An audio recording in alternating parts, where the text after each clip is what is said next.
Well, a breast cancer diagnosis is certainly not a death sentence. In fact, breast cancer death rates have been decreasing since 1990. Yeah, and these decreases are thought to be the result of treatment advances, earlier detection through screening, and increased awareness. One Salisbury breast cancer survivor says persistence was a big part of her successful treatment.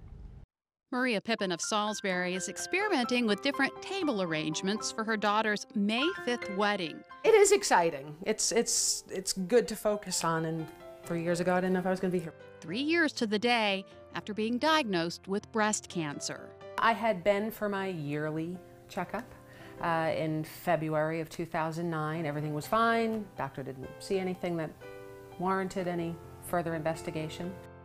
But a month later, Maria was watching TV, leaning against the arm of her sofa, when she felt something in her breast.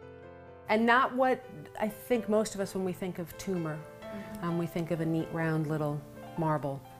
It was kind of like gristly feeling, almost like a thin strand of pearls or something like that. Maria had a mammogram and a sonogram. Both showed nothing, so she was referred to a surgeon. Went in, he did feel it, so at least I knew I wasn't crazy. The surgeon performed a biopsy. Went into his office a week later to get the results and walked out with my little Women Supporting Women gift bag, because I had, at that point, what he said, minimum of stage 2 breast cancer. So it was a little, all kind of just shocking. I was 45, young for breast cancer. I had my children young. I nursed all 4 of them for a year. It was all the low risk factors, no family history, no. But as soon as I felt that lump, I knew. Maria opted for a double mastectomy. Aside from an infection during the reconstruction surgery, the process wasn't as painful as she had expected. Overall, it wasn't a terrible recovery. I have to say I was really pretty lucky with that. But Maria will remain under a doctor's care, since there is always a chance for recurrence. Other than that, her life is back to normal. There is one exception. She looks at life differently. Treasured the small stuff. The kids and I kind of made last year the year of making memories. Did a lot of trips and side things and just spending time together. Not that we didn't before and not that we don't still, but there was this more conscious effort.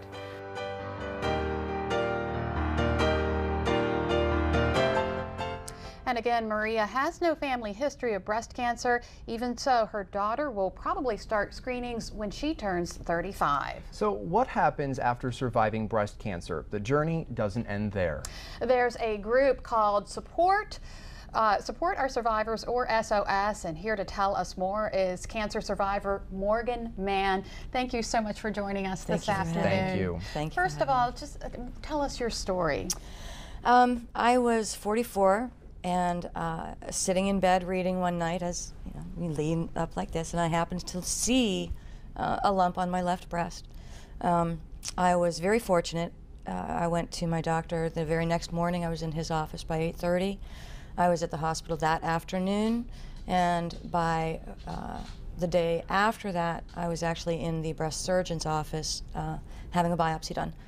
So it moved forward very quickly, and within a week or 2, I actually had a lumpectomy. Wow.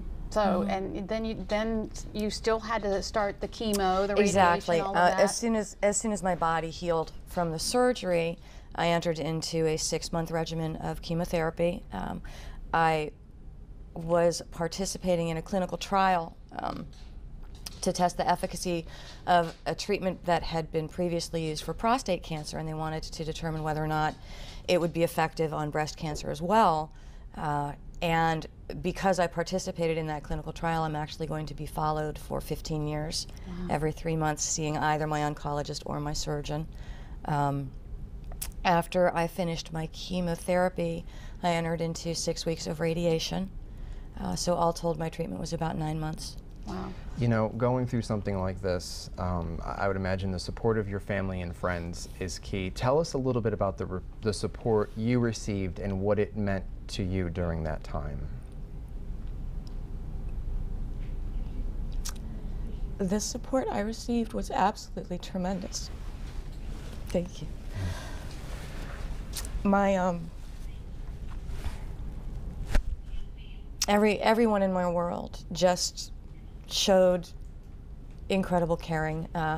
My friends actually coordinated to make sure that, you know, one of them was with me when I went to have surgery. One of them was with me when I originally got my diagnosis. A friend of mine actually moved up from Florida and stayed with me for quite a while to help me through chemotherapy. And we're actually showing some pictures of your friends that we just had up there. My family and friends. It was incredible. It was incredible. My sister hired a cleaning service to come in and clean for me. And the gifts are still coming. The entire town, it seems, was praying for me. People would walk up to me on the street that I didn't even know. And I guess they would recognize me from my bald head. Right.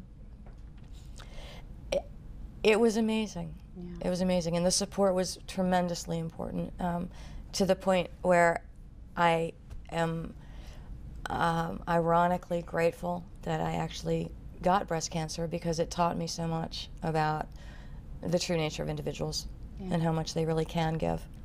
Now, one of your biggest supporters was your 8-year-old daughter at the time. Yes, my daughter Grace.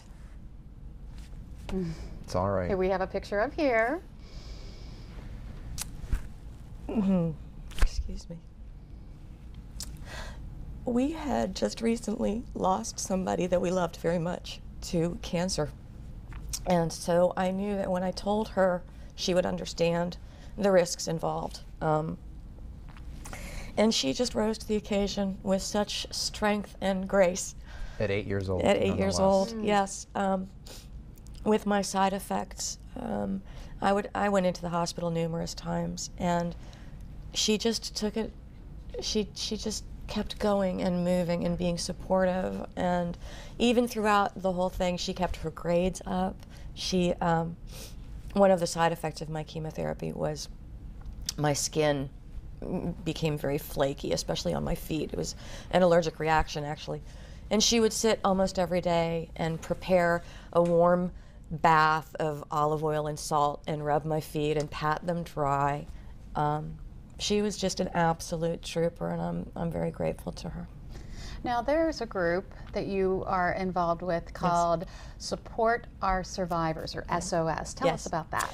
Support Our Survivors is a group that actually began on the Western Shore. The Komen Foundation recognized a need on the Eastern Shore, so asked them to expand. And what it is a group of breast cancer survivors who become mentors to newly diagnosed individuals. The matching process is very in-depth, and sometimes the match is made on personality, sometimes it's made on similar treatment plans or similar types of cancer, but it's a one-on-one experience, and I was fortunate enough to be recommended as a mentor. I have a mentee currently who I feel very close to, and I hope I've been able to offer some support and give back some of the support that I received. And it's not only for people who don't feel they have other support. I think the basic tenet is that even if you have somebody in your life who has gone through the journey of breast cancer, it is still such an individual experience, and sometimes a very private experience, that you can't always talk to someone right there in your world. And it sometimes, I think, can be helpful to have a bit of distance and somebody who doesn't have history with you and isn't going to judge or be hurt or any of those things, and yet have the understanding of what you might be feeling. So that's what we try to offer through SOS, and I'm, as I said, very, very pleased to be a part of it. And whether it's through SOS or your family and your friends, having that support is key. Absolutely, having that support and knowing that you will get through it. I mean, that's what Grace did for me. At no point in my journey did I have any doubt that I would get through it, because she was right there. All right. Morgan, thank you so much for sharing your Thank story. you. Thank Thank you. you Really very much appreciate for it. having me Difficult. on the show. Right. Go Komen. Thank you. And if you would like to learn more about SOS, you'll find it on our website, delmarvalife.com. Click on the show tab. Still to come on Delmarva Life, community fireworks in Salisbury are back for the 4th of July. We'll have more on Red, White, and Boom. But next, we're getting ready to celebrate the Earth on Earth Day this Sunday. We'll tell you how you can make a difference. Delmarva Life, life at its best, here on Delmarva. We'll be right back.